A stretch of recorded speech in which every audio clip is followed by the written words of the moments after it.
Welcome to this deep dive. If you are listening right now, you're probably walking through the streets of Rome. And I just want to say right up front, this special presentation is brought to you by Alessandro Palace, a hostel and bar, specifically for its guests. Yeah, it's a really cool initiative for anyone visiting. And today we're jumping right into our sources with a pretty wild topic.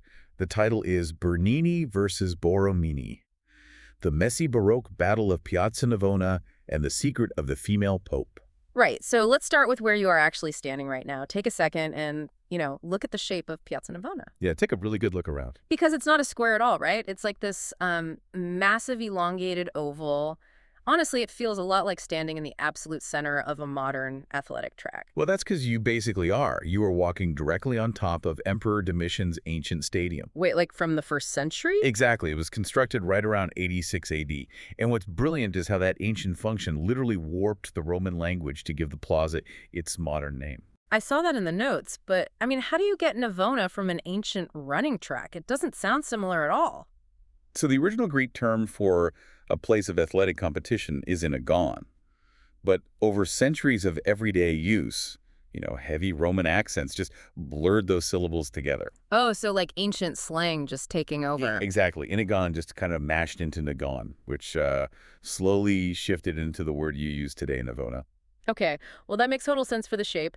But how does an ancient athletic track suddenly transform into this jaw-dropping 17th century Baroque masterpiece? Well, to figure that out, we have to look at who is actually pulling the strings. Right, the power dynamics. Because our sources point to a pretty massive shift here, and I want to understand the mechanism. Yeah, so history books will usually tell you it was Pope Innocent X. But the true mastermind of this space's transformation was actually his sister-in-law, Donna Olympia. Ah, yes, the female pope. Exactly. Yeah. She was the one wielding the real terrifying power in Rome at the time. Hold on, though. His sister-in-law was running Vatican commissions. Like, how much power are we really talking about here? Enough to orchestrate one of history's wildest heists. While the Pope was literally on his deathbed, she looted his chambers. Wait, you mean the carriage of gold we were talking about earlier? That's the one. She stole an entire carriage full of Vatican wealth from right under him. And her extreme greed is exactly the mechanism that funded the magnificent Fountain of the Four Rivers. You mean the giant fountain right in the center of the piazza you're looking at right now? That was funded by a deathbed robbery. Indirectly, yeah. Because to win the commission for that fountain, the famous sculptor Bernini had to bypass his bitter rival, Borromini. Right, and knowing Donna Olympia's reputation, he didn't exactly play fair, did he? Not at all. Bernini completely bypassed the traditional route and bribed her with a pure, solid silver model of the fountain. That is just incredible. It's essentially the 17th century equivalent of a corporate contractor secretly gifting a Ferrari to the CEO's wife, just to secure a multi-million-dollar city contract. Precisely. That silver bribe completely weaponized her greed, and it outmaneuvered Borromini entirely. And it sparked one of the pettiest artistic feuds in history. Right where the listener is standing. I actually saw a note about this feud in our sources. There's a famous Roman urban legend about the statues, right? Well, yeah, the one about the statues reacting to the church. Yes. So if you look at the fountain and then look at the massive church directly in front of it, which is San Agnes in Agone by Borromini. The bitter rival. Right.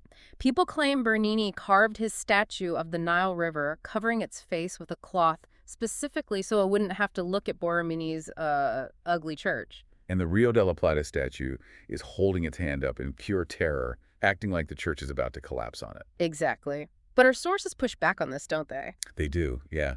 We have to debunk the timeline here. It's a fantastic story, but the fountain was actually completed years before Borromini even started building that church. Oh, wow. Yeah, so the statues aren't reacting to the architecture at all. Okay, so if the statues covering their faces are just a myth, was the whole rivalry fake too? Like, was it blown out of proportion? Oh, absolutely not. The hatred was hilariously real. Wait, really? Yeah, these two absolute masterminds resorted to literally vandalizing each other's property. They carved donkey ears, which was the universal symbol of a fool back then, and giant male genitalia onto each other's houses. Just to trade public insults, that is wildly petty. It really reframes what you're looking at right now. It really does. Because these grand, divine, Baroque masterpieces weren't just born from pure artistic inspiration. They were forged in this crucible of backroom politics, bribery, and petty vandalism. It's the messy human reality behind the pristine marble. But the story of this space doesn't end with the elite. Right, the everyday Romans. Exactly. Look down at the cobblestones beneath your feet. Just imagine this exact spot on a blazing August weekend, anytime between 1652 and 1866. The ultimate summer pool party. Our sources show that Romans used to intentionally clog the massive drains of the fountain. Yeah, they would completely flood the oval square and turn Piazza Navona into a giant artificial lake. That is amazing. It was this spectacular collision of social classes. You'd have wealthy nobles parading through the high water in their luxurious, waterproofed carriages to show off. Oh, everyday commoners were just splashing around and escaping the heat right next to them. Exactly. It makes you look at these quiet cobblestones totally differently. You're not just standing on an old running track. No, you're standing at the literal intersection of a massive Vatican heist, an architectural turf war, and a 2-century-long summer pool party. So as you continue your walk through Rome today, it really makes you wonder, what other petty rivalries, forgotten heists, and wild ancient parties are completely hidden beneath the quiet cobblestones you're stepping on right now?